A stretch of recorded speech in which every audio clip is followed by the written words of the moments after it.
Good evening, everyone. Welcome to Film Snobbery Live. I am your host, Nick Baisley, and this is going to be a very interesting show because I have no one here in the studio with me to help run the show. It's just me breaking down the fourth wall for you people right now, letting you know how it goes. I want to welcome everyone to the show. We've already, things are actually going already off to a great start. We've got questions already rolling in from the chat room. I want to encourage everyone that's watching. You can either answer or ask rather questions in our chat room right now, or you can also ask us questions on Twitter or Facebook. We actually have a fantastic show for you. If you guys haven't heard of WeirdCon, WYRDCON. We actually have a fantastic representative from it here tonight. His name is Ira Ham, and we're going to be speaking to him about WeirdCon and kind of what it's all about. And this is kind of continuing on a little bit from our conversation that we had last week with Carrie Cudforth-Young about storytelling. Because I feel that, again, storytelling is, especially as a film critic, I see all of your work. I feel that, especially in indie film, storytelling is really what sets apart your films from Hollywood blockbusters. Not to say that the Hollywood, stuff, there aren't some great movies out there, great storytelling, but every time I talk to people at a film screening or at a screening series that we put on or something like that, I always tend to ask them, why indie film? And they always say it's because of the stories. The stories are what make everything, kind of cohesive and come together. And WeirdCon is all about storytelling, and storytelling in many different facets. Carrie last week talked a lot about transmedia. WeirdCon takes it to a little bit of a different level as well, because they are also involved in gaming, LARP, ARG, regular traditional storytelling, authors, screenwriters, the whole oeuvre of storytelling. So we're going to talk to the chairman of WeirdCon. His name is Ira Ham. He's the guy with the picture right over there-ish. And we're gonna talk to him a little bit about WeirdCon. It's coming up in the next couple of weeks. So you definitely want to, if you haven't gotten your passes for it, definitely check it out, especially if you're out here on the West Coast rather. And if you're on the East Coast, you should fly on out. Good opportunity to see Ira, see WeirdCon, see me maybe. I don't know. Aren't I good enough for you? Yeah, I'm really excited to have a show. I also want to make a couple quick announcements off the top. We have definitely set a date for our little excursion. We're doing a live show at the Hive Gallery the last Tuesday of the month. I think it's the 20th or the 22nd, or I don't know. I'm really bad. It is the 27th, I believe. I'll confirm that again for you guys, but I believe it's the 27th.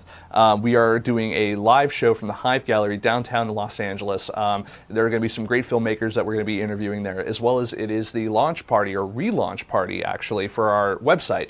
So that is going to be something we're really excited about. We're glad and happy and hoping that everyone will come out for that. The seating, though, is limited. We sent out a press release about it earlier today. You can check it out on our Twitter feed or our Facebook feed over at twitter.com/filmsnobbery or facebook.com/filmsnobbery. We're really excited about the redesign. I've personally been working on it for the past 4 months, and right now I'm actually scrambling to try to make sure that we actually have it completed in time for the event. So I'm really excited about it. We hope everyone checks out, if you can't make it to the event, definitely check out the website. We're going to be doing a lot to highlight our contributors, highlight a lot of the videos that we have. I mean, we have over 300 videos that we've done over the past 5 and some change years about everything from directing, storytelling, producing, acting, voiceover, everything you could possibly want to learn about independent film. You could probably find somewhere in our archive of videos, and we're going to make that archive easier for you guys to search through, both on our website, and also we've moved all of our content actually to one convenient space over at youtube.com/filmsnobbery. So I want to go ahead and it's weird, I'm doing this all myself, so I have to actually, and it's weird because I used to do this all myself back when we were in Massachusetts too. I feel like this is like an old school Film Snobbery Live, but I'm a little rusty right now. So so I'm going to go ahead right now. Let's see here. Okay, WeirdCon. So if you guys want to purchase tickets to WeirdCon, or you want to check out a little bit more what they're about, you can go to weirdcon.com. See, boom, lower third. And you can definitely check out WeirdCon on Facebook, because I'm sure they're going to be posting more information there as well. Facebook.com/WeirdCon. And remember, that's spelled WYRDCON. And they are also on Twitter as well. They're at WeirdCon. So that said, I think we've got everyone is buzzing now. They're probably saying to themselves, what the hell is WeirdCon? We actually have a video that explains that. So from our good friends over at WeirdCon, we've got a great video we're going to show you here. When we come back, we're going to have our interview with Ira Ham, pending that I can get everything done within the time span of this video and get it all set so I can get over on the couch and do this interview. Again, I encourage questions, of course, through Twitter, Facebook, or right here in our chat room. When we return, we have our guest, Ira Ham. We're going to talk a little bit about what WeirdCon is, and it's one of those things where we say, well, don't take our word for it. Here's a video. Be right back. What is WeirdCon in 4-ish minutes? Okay, wait, you're saying weird what? WeirdCon.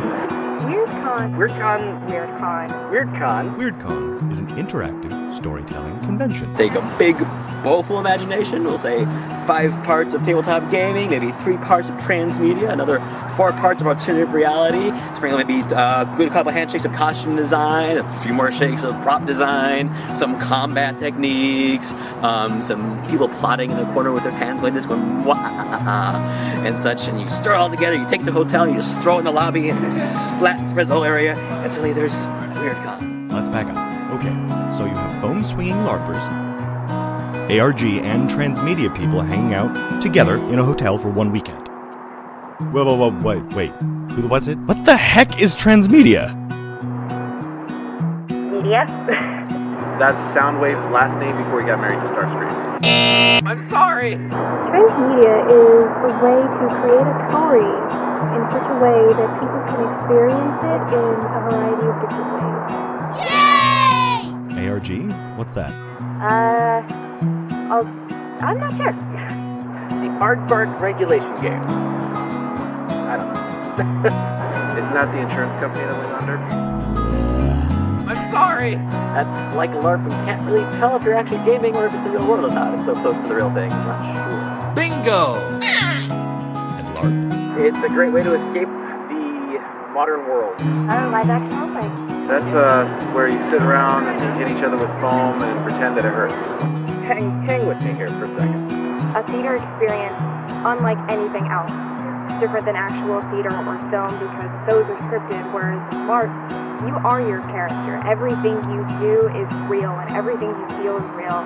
It's so immersive, it's unlike anything else in the world. So, why would LARP, ARG, and transmedia people hang out together? LARPers most people are afraid of.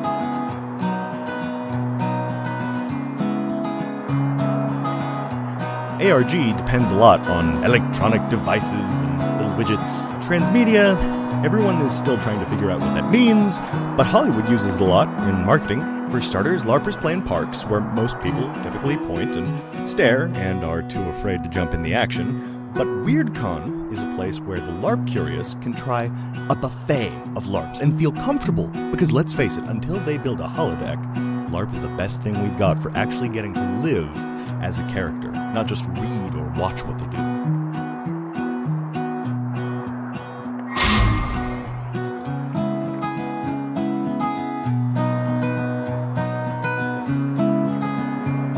Secondly, transmedia and ARG get to share their stories and new platform ideas with a super open and friendly community. At WeirdCon, you have a place to play freely, bounce ideas around, try out new concepts, and get instant feedback. The ARG community might find another idea to augment this reality by exploring other story worlds. LARP may find another element normally used in ARG or transmedia to make their interactive world more immersive. WeirdCon is about storytelling. If you have ever had a desire to build complex story world that involves extensions into live participatory gaming environments, solve a mystery, fight the enemy, or experience an event that mixes theater, costuming, and dialogue about the changing face of the entertainment industry, WeirdCon is the place to be. WeirdCon, where people who create and experience stories live happily ever after. Boom, it's on. So, Magic. Ladies and gentlemen, Mr. Ira Ham. And so let's talk a little bit about WeirdCon. We saw a little bit of video about what it is. How did it get started? WeirdCon got started simply because I was looking for a way to bring together all of these elements that I see in the media, transmedia, live action, different concepts. All of these different groups are trying to tell stories. However, well, raise your hand if you've seen a bad movie in the past year. Yeah. Yeah. It happens a lot. And everyone's trying to figure out how to do that. So I realized, why not put something together that allows the collaboration between the media styles to tell stories. Not only that, I started to notice that there are new styles coming out that are often ignored. Everything from a traditional movie really needs to improve their story, going down to, say, alternate or augmented reality, you could say live action, traditional storytelling. They all exist in little pockets. No one really brings them together. And I see the future being delivering something that tells a story all the way from the top of, say, Spider-Man or Avatar, and bringing it down and making it more interactive, more personal, and then turning it even to a live sense. Because doesn't something have more meaning to you if it's face-to-face, if you actually have control and influence it? Defiance is doing that now. This is the whole reason why we do this show. It's you know, it's the, you know, we used to have a guest that would call in, but I think it makes more of an impact if we have a guest here in person with us, and we're able to kind of have a more face-to-face, personal communication. Plus, we get to talk all about you people, the audience there. We can talk about you off camera together. We do. We make fun of you, and we say bad, nasty things to you all the time. I do. This guy doesn't say anything. I'll be the good angel this time. Yeah, definitely. I promise. Not me. No. But all right, so WeirdCon is in its fourth year now. Are you seeing the what are you seeing as the predominant method of storytelling in there? Because you have something like, let's say, a South by Southwest, and South by has film and interactive and music, and I've seen over the past few years especially that interactive is really, I mean, it's basically gone from a music festival, which then was music and film, now music, film, and interactive, but now interactive seems to have taken over a great part of it. Do you see that with, anything in terms of, like, say, just transmedia or augmented reality or LARPing or anything like that? Any of those motifs of storytelling kind of dominating one thing or another, or do you guys try to keep it all on an even plane? Or? Well, we actually don't discriminate. I'm talking about transmedia, ARGs, storytelling, live action, etc., because those are the key elements we're focusing on at the moment, but tomorrow it could expand into a new option that we've never imagined, or someone could come to me and say, hey, I have this great idea for a storytelling indie tabletop experience, or I want to bring my latest indie showing about this journey that a person has to talk about dust. And those things exist within WeirdCon because they're focused on expanding the elements of storytelling. So the difference between sort of something interactive and what we're focusing on is interactive is just that, interaction. All you're doing is, you could work on a computer and that's interactive. You can play a video game and that's interactive. But what about something that really gets you involved? A real world example is something, there was a website once called I Love Bees. And it actually was just a regular website you could go to. It was like one of those homegrown things back in the old days, basic website. However, if you stared at it long enough, the website started falling apart. Just in front of you, and you start clicking on little things like blinking lights and things that took you in, and it took you into something that required a password. And if you start solving the puzzles and getting into the deeper code, looking behind the scenes, you'd find a way in. It turned out to be the Halo mainframe.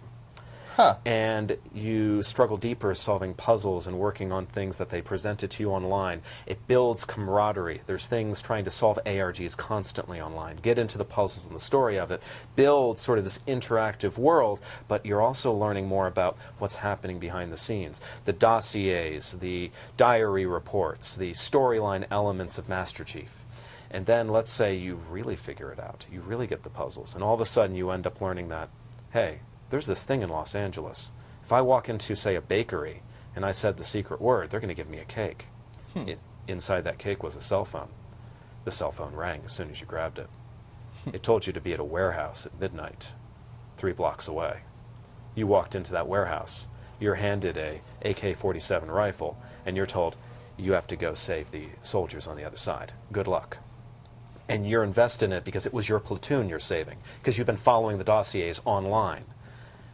Because all of these people across the world are following your efforts, and you've made it personal down to that level. Not only has Hollywood or the video game industry in this example managed to build that environment, they've managed to take a story that has involved hundreds of thousands of people in the world, and now those hundreds of thousands of people are watching you.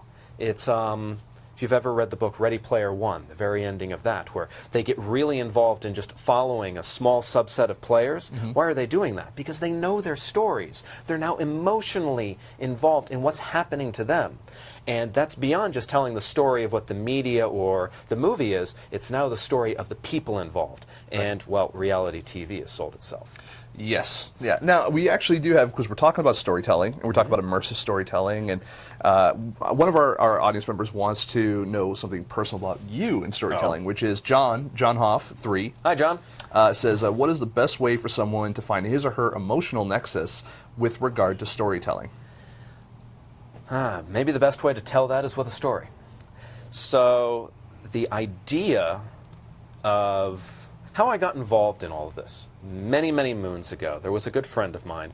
I was actually very opposed to the idea of getting involved in anything in live-action role-playing or kind of D&D or even anything outside of reading a book. I was very much a book person. I figure I'm going to read the story there and that's all I'm going to experience it.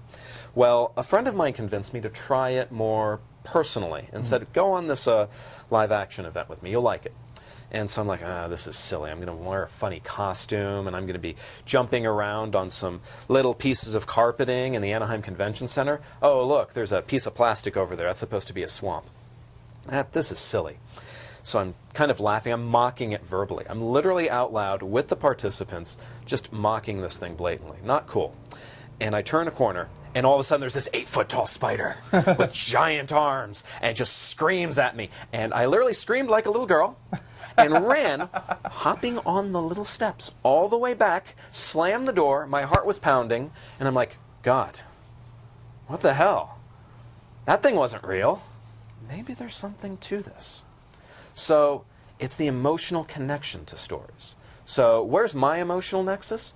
It's when I am... Apparently fear. Well, fear is a very easy way to get someone involved. That's one of the reasons why horror movies grab you, right? Because you actually become afraid of something and you want to see the resolution so you can sleep at night.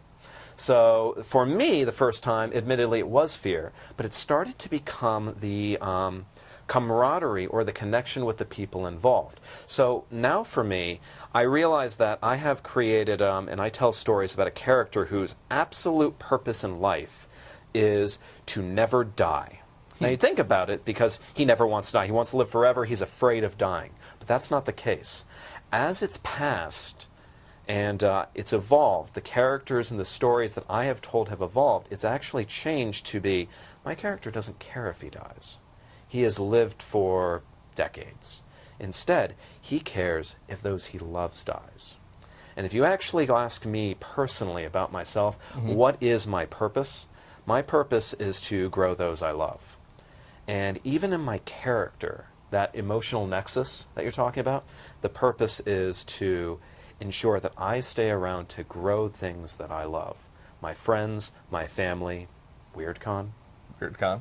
And that's what the nexus is for me. So with WeirdCon this year, what is the biggest thing, whether it's an event, a panel, a person, what is the biggest thing that you're looking forward to? Just either seeing or being a part of at the convention? Well, I think we have an amazing lineup across the board. I mean, I could probably spend the next hour just hitting on every single panelist and concept there. But this is FilmSnobbery, right? So you guys want to hear about media, you want to hear about film, probably big names, things like that.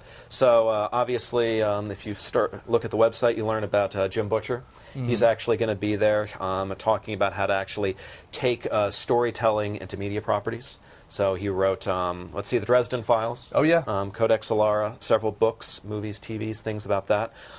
We have several of the people who have developed and are helping to expand the stories of a popular sci-fi series called Defiance.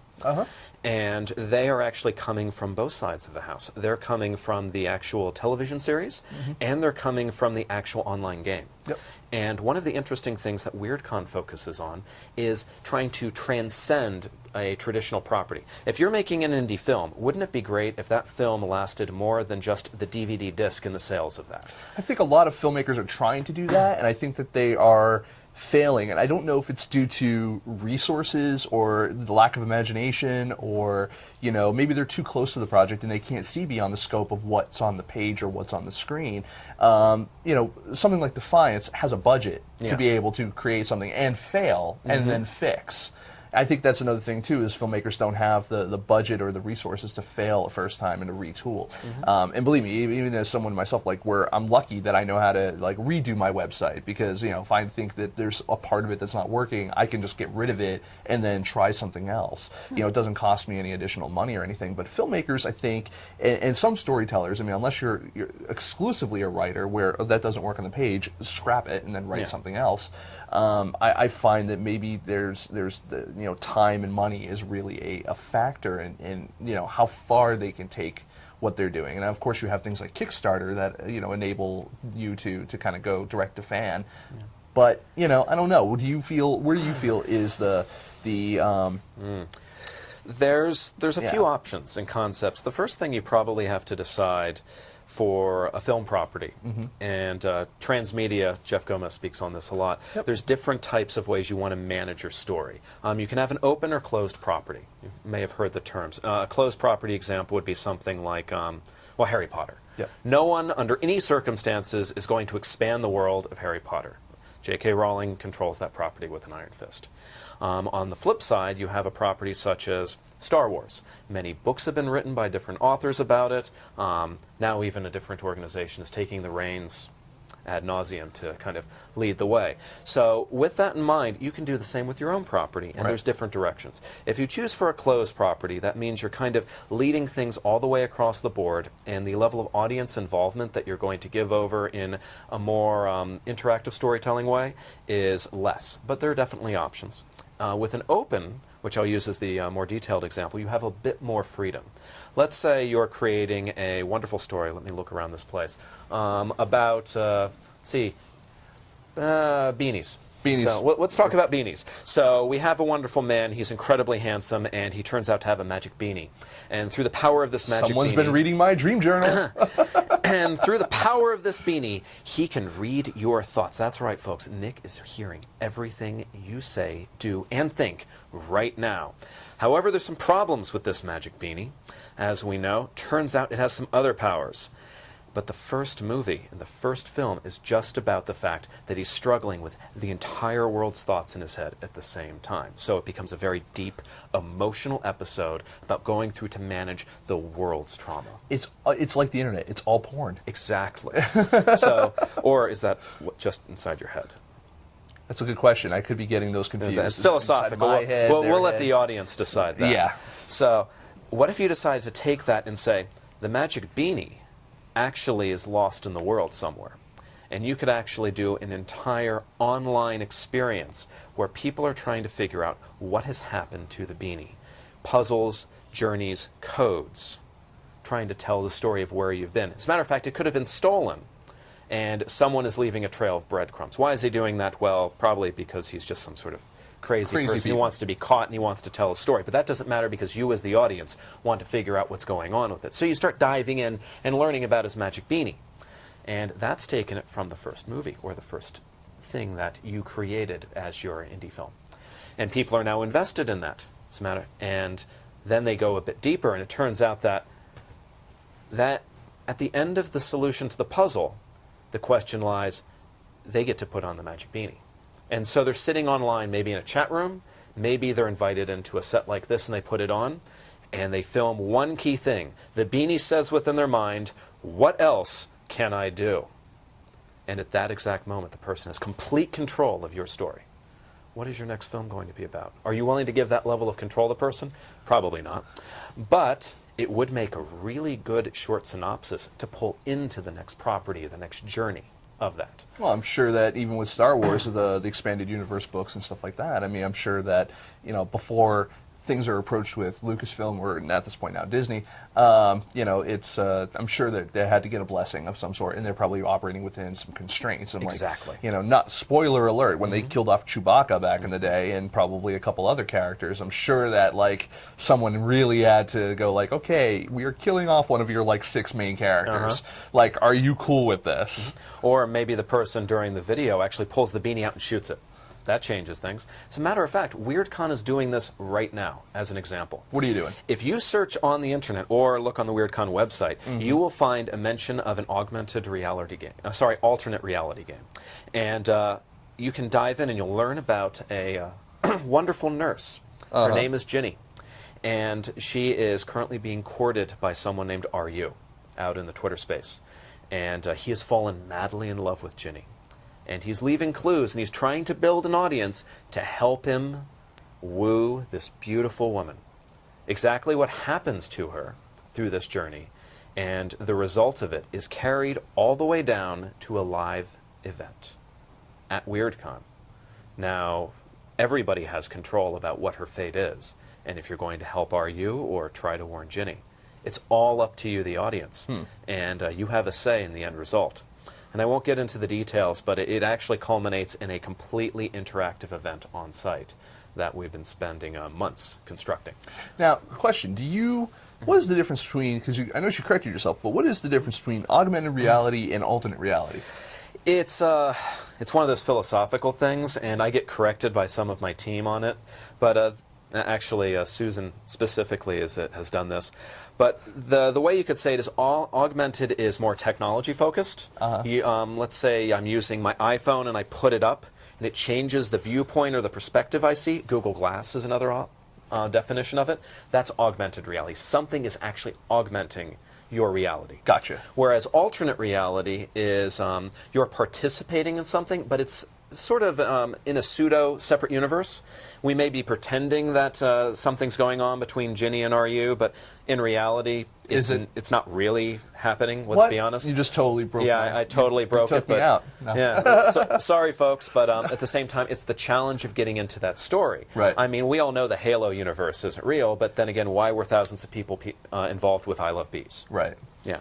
I think also you look at MMOs, or maybe a game like Fable or something like that is a really good example of you invest yourself into this character, you put yourself almost into the character and how they react to the world around them and how the world perceives them, which I think is also really interesting. I've always been interested in games like that. Fun stuff. So why did you feel that this needed a convention versus tape of its own versus going to, were you just tired of going to things like VidCon and South by and all these other things all over the country, some of them all over the world? Was it just you were just tired of going to all these different places and you're just like, I just want to go to one place that's near my house? None of them do it. None of them do it. Is it possible for you to actually say, walk into VidCon and watch a person talking about Defiance and explain what they're doing with the world, not only to tell the story, but also send it to other properties? We want to bring this into an online video game, and this is how we did it. This is how we told you, audience, how we're going to take it to the next level. And I'm going to sit here in the seat and explain it. As a matter of fact, not only am I going to do that, I'm going to give you the tools to do it. Here we have David Peterson. He developed the language that you see in Defiance. David's going to show you how to create a foreign language from scratch. We're going to go through and give you the tools, the individual experiences of that. I'm going to show you how to actually turn it into a live event and actually build from there. We have a gentleman from Blizzard Entertainment who's actually going to go over how they've actually gone step by step through well, I can't actually say what they're doing yet. They're doing things. But they're gonna talk about how some of their properties have actually graduated through these different tiers and walls, and why they come and see this storytelling so important, not only just for their properties such as World of Warcraft, but what they're using to actually transcend that. I mean, we even have it with League of Legends, where you play the game, but now people want to know, well, what happened to these characters? It didn't start out that way. They're building the story now, and it's starting to go even further behind the scenes. And people want to know that behind the scenes stuff. And that draws them in, and that is an opportunity. It's not that hard to build. You don't have to be an excellent screenwriter to do it.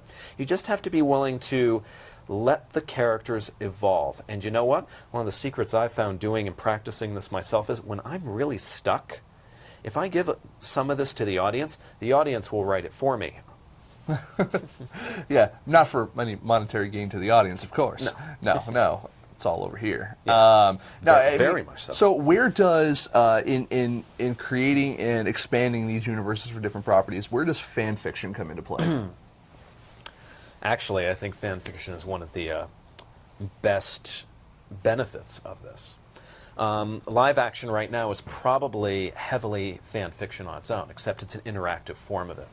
For example, if you're doing, actually we've got them at WeirdCon. Star Wars has a lot of fan fiction. As a matter of fact, at WeirdCon you can participate in a live event that involves the fan fiction of the world of Star Wars. You can actually walk into the cantina and spend time at the bar. And whatever happens around you is going to change the world. You are in someone's fanfic.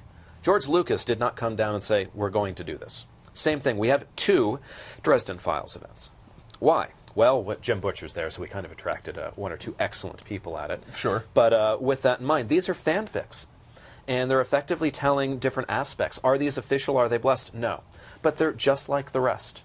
And in these ways, you give people the freedom to participate in your world.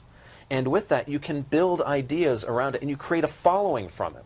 And those fanfics generate a following that make people want to know, what's the official thing? Mm-hmm. What's the real extension of this story? Did Darth Vader live all the way to the end? Or did Han end up shooting first in the end? I mean, who knows?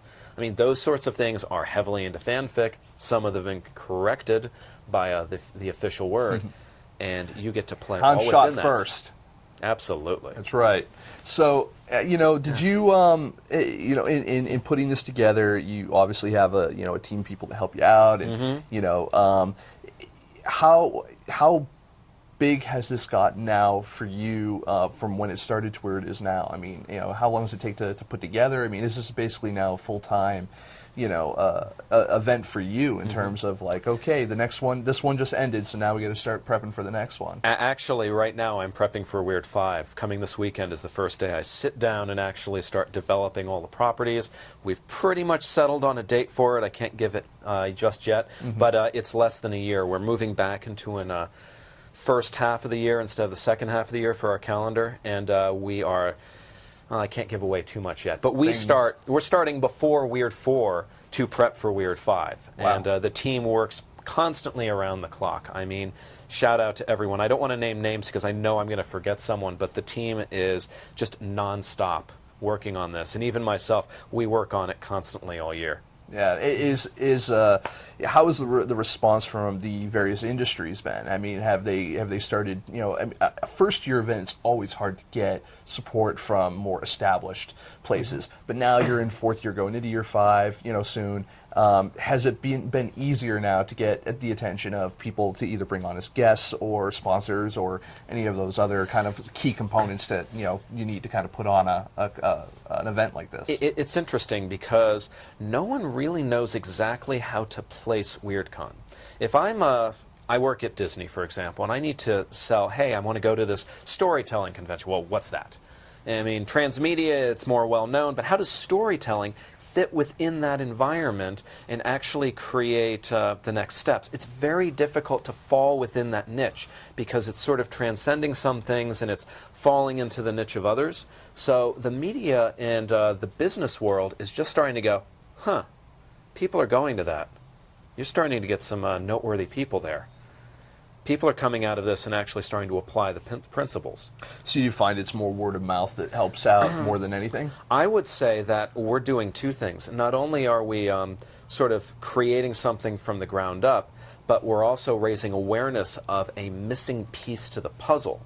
And I truly believe that the first property that solves the concept of taking a media property all the way down to a live event and sustaining it will probably create the biggest property for the next several decades because it won't die. I mean, if Avatar finds a solution to actually make it so you can do live events continuously throughout the year, and there's online games, or a TV series like Defiance runs their game and they have live action, Defiance will be on forever. What if you have 20, 30,000 people who are playing Defiance, continuously watching the Defiance TV series simply because, well, they want to find out what they did in the game changed the online series? That may be a ratings point just on its own. And what if that grew to be the size of World of Warcraft? What if World of Warcraft became a TV series too?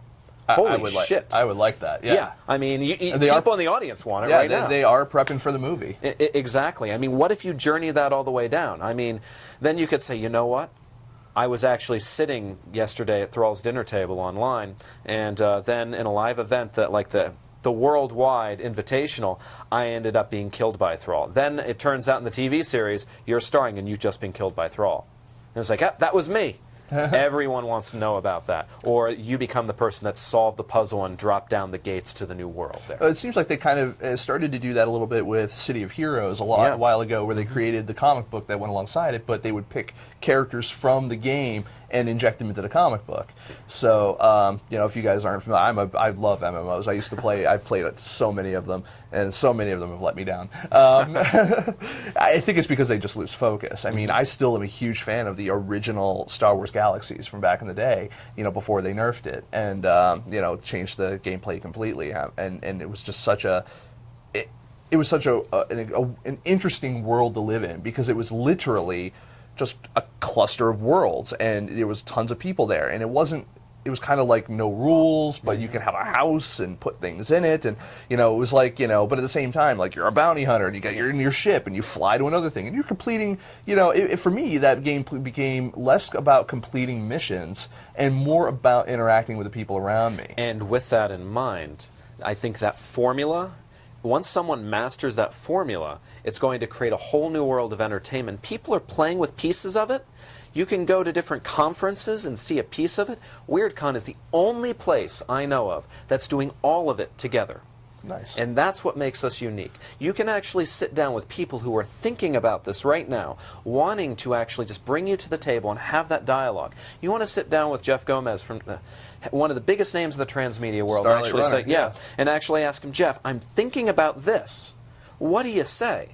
He'll actually talk to you about it. As a matter of fact, WeirdCon has one unique thing I've never seen at another event. We do something called the one-on-ones.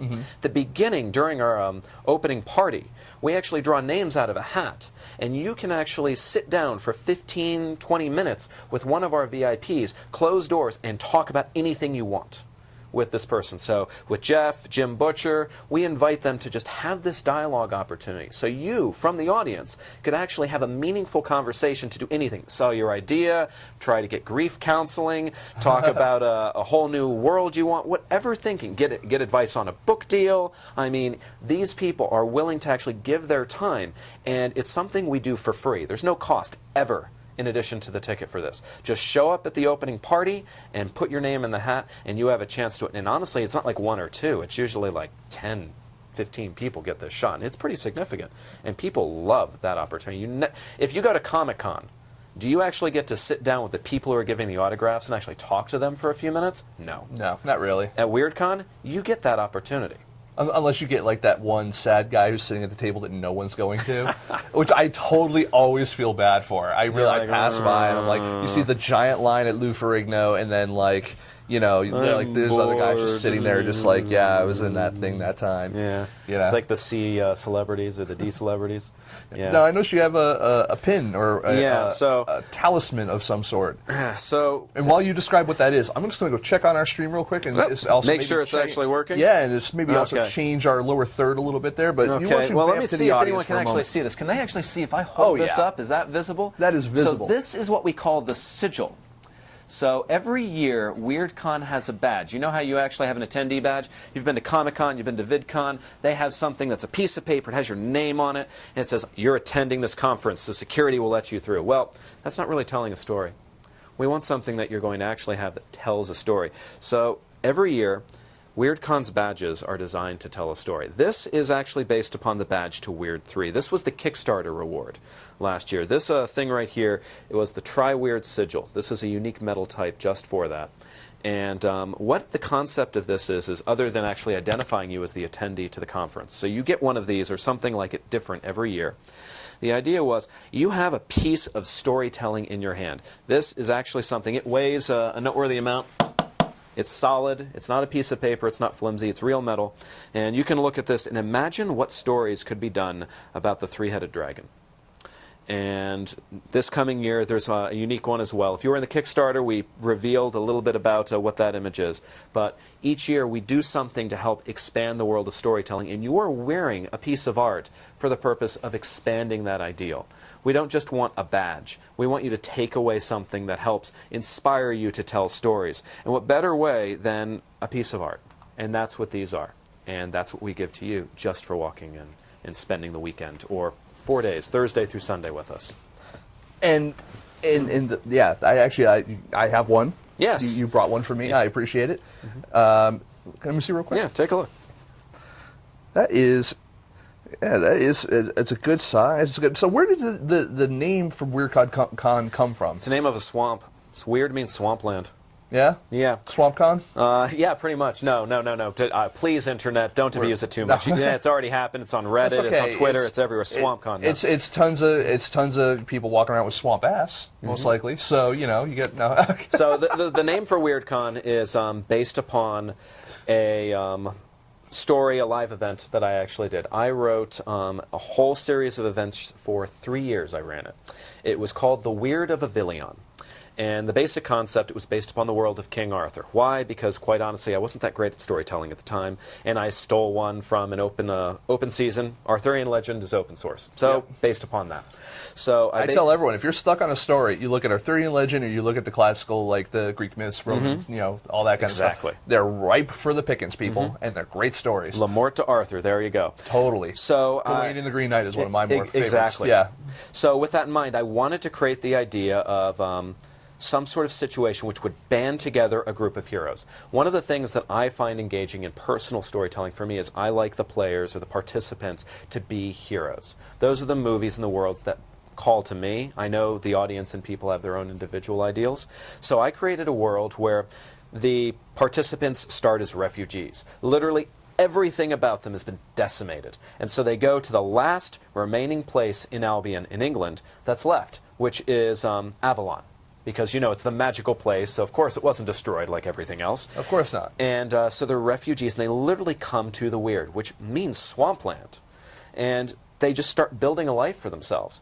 Turns out that since Avalon is also the last surviving thing, they are between the armies and the last surviving hope for mankind. So what do they start doing? Defending it, because the swamp becomes their home. So the weird means home. And the weird is a swamp where they built their home against all adversity. So WeirdCon is a home against adversity for those who seek to tell stories, like those who started off with nothing and built it into something. Boom. And that's the story of Weird. That's the story of Weird and WeirdCon and the name of WeirdCon. Exactly. That's all there is to it. I can see a barred tale kind of coming of that, some sort of a song of legend. Let me tell you about the story of a con that was weird. Exactly. Yeah, I can see that coming. So, let's move this back over to film for 5 seconds. Okay. What can some of the screenwriters that are out there, what should they be looking for when they are creating these stories? Should they always be looking forward to, okay, how can I turn this into a transmedia property or an augmented or alternate reality? Do you think that they get lost too much in the propertization of their story and focusing less on the story? Like instead of make the story good, let's just focus on how can we sell it, because that seems to be more of what I'm seeing lately, is because that's what people are buying. I mean, they're writing for a market, not for the story. You know what I mean? It's weird. I know that's kind of a weird, convoluted question, but yeah, I mean, what do you see, and how can they? Well, the first thing is there's a book. How many plots are there really for any movie? 3. Maybe. No, there's actually a book about it. I'm sure somebody in the chat world knows. It's kind of one of those 12 plots, 13 plots. There's a certain amount, and the book has it.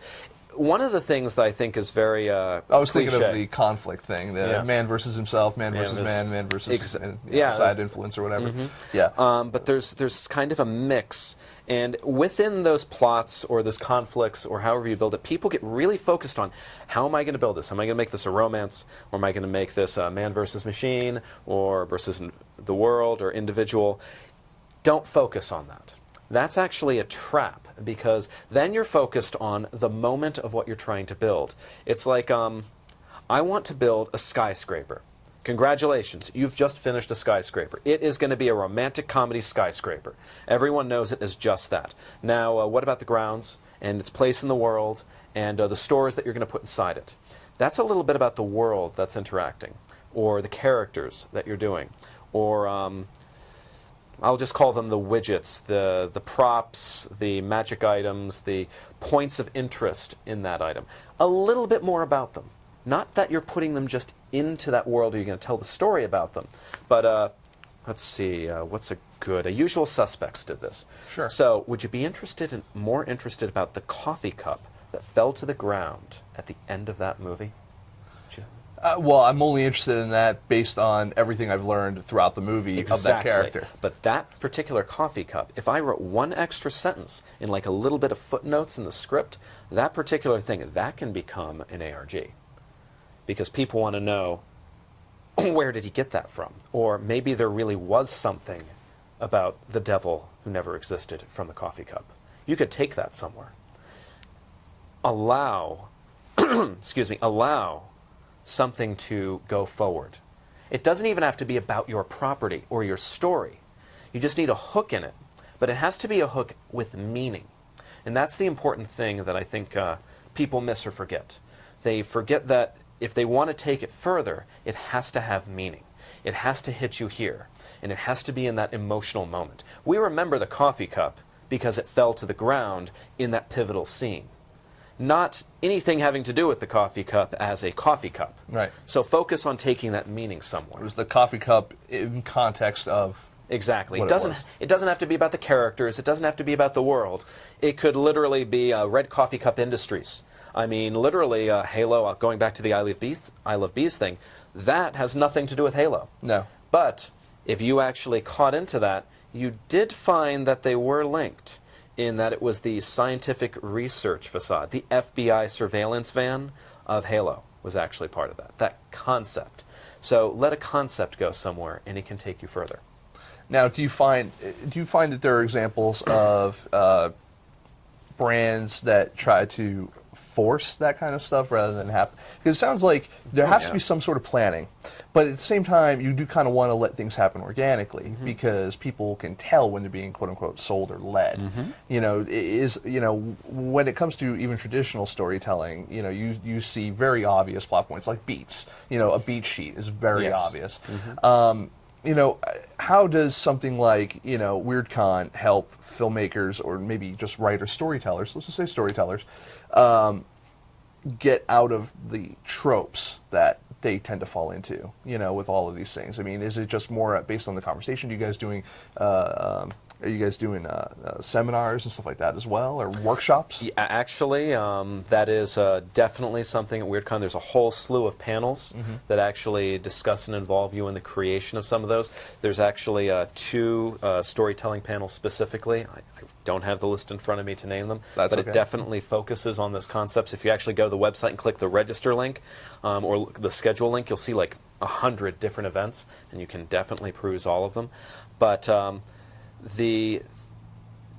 hate it when I lose my train of thought. That happened to me too, and that's why my question was kind a of little, ramble a bit. yeah. But the answer is, I retain the answer, Okay. which is simply, if you're not sure where to take it and you want to make it organic, then film the scene and let the actors or the moment define it. For example, Star Trek IV has one of these. So Star Trek IV, in one moment after Scotty gets everybody out, I hope it was Star Trek IV, or else the audience is going to correct me. Of course, because it's Star Trek. Okay. Yes. Kirk is, or some people are trapped in one of the cells inside the Enterprise. It was not Star Trek IV. I don't remember which one. And Star Trek V, I think. Star Trek V. Yes. Excellent. My geek cred is restored. And he blows the cell up. They escape, and then they split directions. And Scotty's like, not to worry, I know this ship like the back of my hand. Sky literally mutters, I know the ship like the back of my hand. And he hits a beam right there and falls unconscious. Now, as far as I know, that was not planned, and he legitimately hit the beam, and he legitimately got knocked out. So that moment is awesome. Now, what happened to him after that moment? Because you don't see him until he wakes up and regains consciousness elsewhere. Tell that story in a different level, in a tier lower than the media. Maybe that's a transmedia moment. I mean, it could literally be a fanfic or a professional fic that is written, that draws people into your website to be more involved. Or maybe it is a simple contest where you ask the question, so what happened to Scotty after he got knocked unconscious? ScottyStream.com. Exactly, and that could actually diverge into a whole new slew of things. I mean, it could be just as organic as an accidental moment, or the can that got kicked. What did that have symbolism in? I mean, if you watch your film and you're looking for things that were not exactly part of the scope of your story, but could be something because of the organic nature of what happened off-scene in this moment, those off-scene moments, people really want to know what happened. Mm-hmm. And you can't put everything into a movie. I mean, every media property has this problem. And every film is going to have that unless you're filming the entire thing in one take. It's the only time I think that wouldn't occur. Then, maybe the audience can find one. Then you create that opportunity organically. I feel that with DVD, and there are a couple DVDs that have done it. The Nightmare on Elm Street is actually their box set. That was actually a really good example. Their last disc is basically a game that takes you deeper into the world of Nightmare on Elm Street. But I always felt that DVDs and Blu-rays, especially with the expanded disc space, was always a wasted opportunity of not being able to expand upon the things that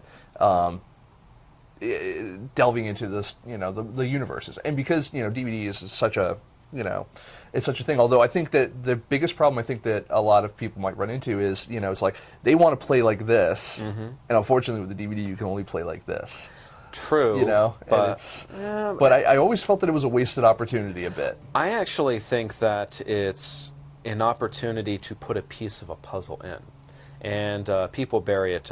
Let's see, Doctor Who did this in one episode. They buried the Easter eggs into all of the DVDs for one episode. It was Blink, one of the most famous episodes of Doctor Who. And within the episode, they played little video clips. But only if you collected all the DVDs were the characters in the episode able to hear the entire very creepy discourse that occurred between them. So you could do that now if you want to put something in your DVD that's just an Easter egg. Let's say a little pie symbol in the corner, maybe, if you know that movie, and that could take you to a website if it's a Blu-ray, or maybe pop something up that leads you to the secret puzzle. And then making a puzzle online for players to go through isn't that hard. Just search for ciphers online. Just read a little bit, and you'll start learning about Rot 13, Caesar ciphers, these basic concepts. And I guarantee things that you think you personally could never solve, the internet, they can do it. They can do it. They've got armies. I mean, Reddit alone has entire subreddits dedicated to just figuring this stuff out. There are whole ARG forums where pros spend their entire day just solving color-coordinated puzzles which handle RGB values. I'm like, how the hell are they doing this? I mean, our own puzzles. I can't figure this stuff out. But the experts behind the scenes, they spend all their time solving it. Well, and plus you have, the idea of like once one person solves it, they put the answer out for other people. So But don't get me wrong. The key thing in an ARG that makes it unique, it's not just solving the puzzles. It's a level of back and forth between the puzzle masters behind the curtain and the actual activities. So they keep feeding and interacting. They're having full conversations with RU and actually talking to him about what he wants to do and how he's enlisting their help. And when people actually sign up for that, he communicates them. He will text you. He will send you messages. He might fax you. Who knows what he's going to do to enlist your aid. If you say, I'm going to be at WeirdCon and I'm going to do this and that, it's like he might respond. At the same time, you might get the attention of the Society of WeirdCon, but I can't say anymore. There's things. With stuff you can't talk about. But one thing. But if you do what? But if you get an invite on your phone to go somewhere at midnight during the convention, go. You should go, because otherwise, they might take your family. And then it just becomes like Taken 2. Mm-hmm. There are events that occur at WeirdCon that are off the schedule, fully planned activities that if you solve or get involved just a little bit deeper than normal, you'd be astounded at the level of depth. I mean, I'm Jeff Gomez. One of the perks of actually running WeirdCon, probably the driving force that drives me, leads me on, is I get to see those behind-the-scenes moments, and I remember spending half an hour huddled in the dark, sitting on the floor with Jeff Gomez as we're watching I'll just call it a ceremony that some people managed to solve and resolve some puzzles to get to, and how deep the emotional nexus was of just watching it. For the people involved, they truly had solved and invested themselves into something, and the reward was mind-blowing about what they are. And when those people return this year, they are advanced initiates into what's going on. And you'll probably run into them, and maybe they'll give you some hints onto how to become deeper into the puzzle. And for more information, we want to make sure people can go to weirdcon.com, WYRD.com, and WYRDCON. Now, hold on. WYRDCON.com. It's September 12th through the 15th. It's at the Hilton Costa Mesa. You can fly in. It's right next to the Orange County Airport, code SNA. Check us out. It's going to be definitely a thriller from Thursday through Sunday. Come for a day, come for the entire 4 days. I guarantee it's a much more personal convention than the big cons. That's one thing we aim at. We want you to be able to sit down with these people and actually have a conversation with them. And so we limit things to a much smaller size. We don't have 100-person rooms on purpose. If that's going to, we actually enforce pre-registration and track the movement very closely, so you actually can go one-on-one. You want to make that language with David, then you'll actually be sitting there talking to him. He's going to be over your shoulder saying, try this, and work with you. As a matter of fact, David is doing 2 panels at the beginning and the end to take you through the journey of the conference, so you actually mull over the evolution as you go through the experiences at the conference. So everybody's doing just something a little bit different. And then in the evening, there's plenty of games to play all over the map. You want to be in Star Wars? Well, we've got a cantina for that. Nice. Do I get to shoot first? You could. I want to shoot first. Yeah, if That's you awesome. Just think of it this way. Drink some blue milk. It's just like a regular Shakespearean play. It's a regular one, except we bring the audience on stage. What would happen if you killed Hamlet in the first act? What would the guards do to you if you did that? It's funny because I've always viewed Han Solo as Mercutio, but that's Exactly. me. That was where I was going. But that said, let's go ahead. So follow you on Twitter. We're at WeirdCon. Yes. Facebook /WeirdCon. /WeirdCon. YouTube.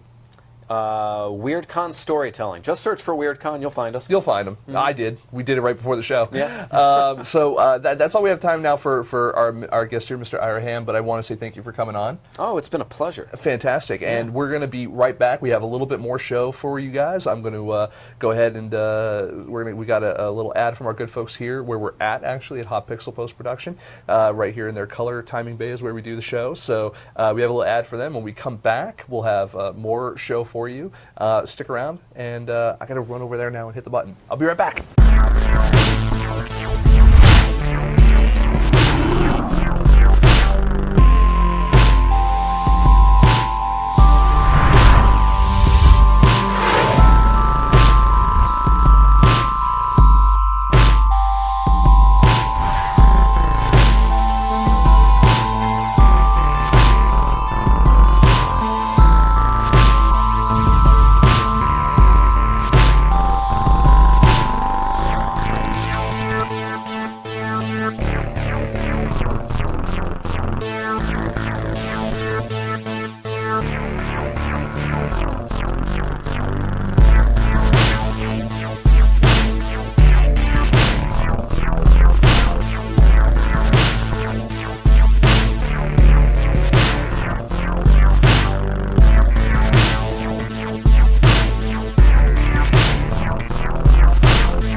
We also had the great pleasure recently of working over at, with the good folks over at Film Festival Flicks, as we will be doing every month. And we actually did a great interview over there for their movie that they were doing called So Right, So Smart. And it's about sustainable energy and stuff like that. It was a really, it was definitely interesting because we weren't talking to filmmakers. Actually, the two interviews we did, one was with this person you're going to see next, which was a representative from a carpet cleaning company. And I'm like, carpet cleaning? No, this is filmmaking. As you'll see, I made the joke in the interview. And the other ones were the distributors of the film, or the original distributors of the film. And it was interesting to talk to them about how they got involved and why the topic of this movie was important to them.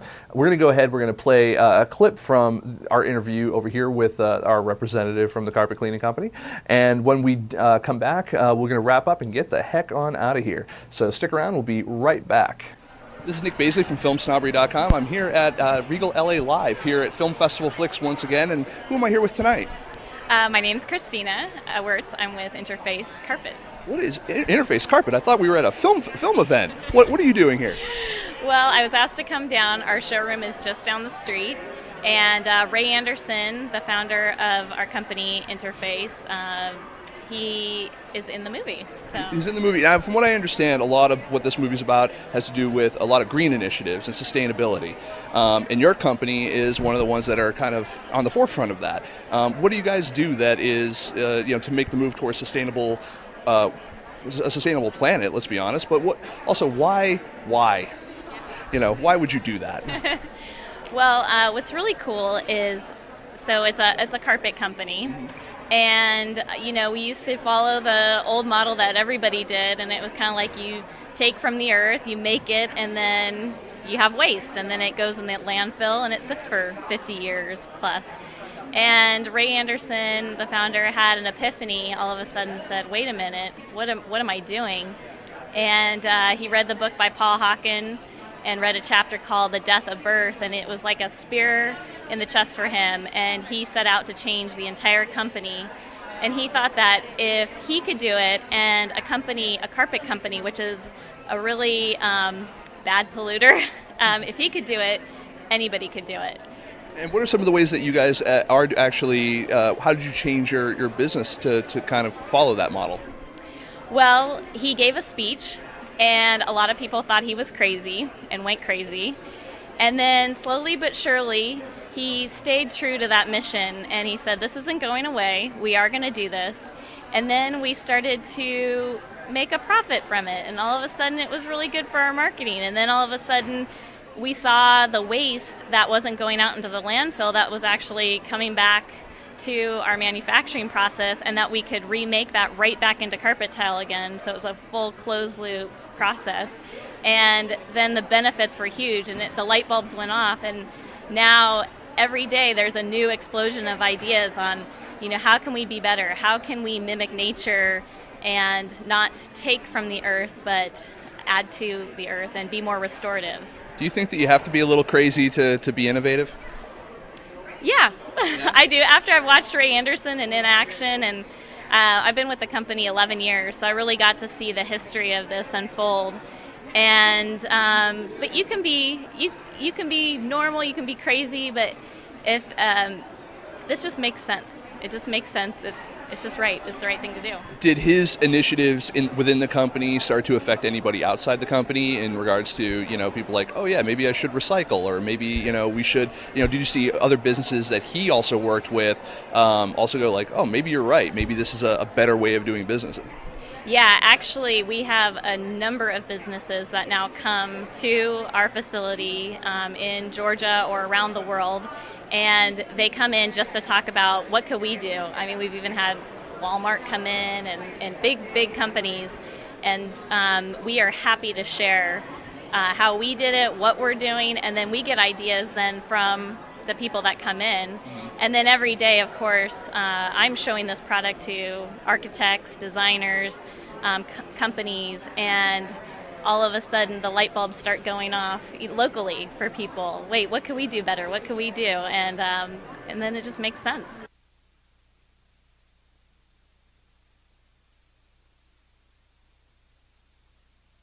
All right, everyone, we're back, and that brings us to the tail end of the show. I want to remind everyone we have some dates we'll confirm for you guys about our live show at the Hive Gallery at the end of the month. We also have the redesign, the big redesign and relaunch of FilmSnobbery.com. Make sure you can check us every Thursday at 7 p.m. PST over at FilmSnobberyLive.com for more great guests and other interviews. We also have...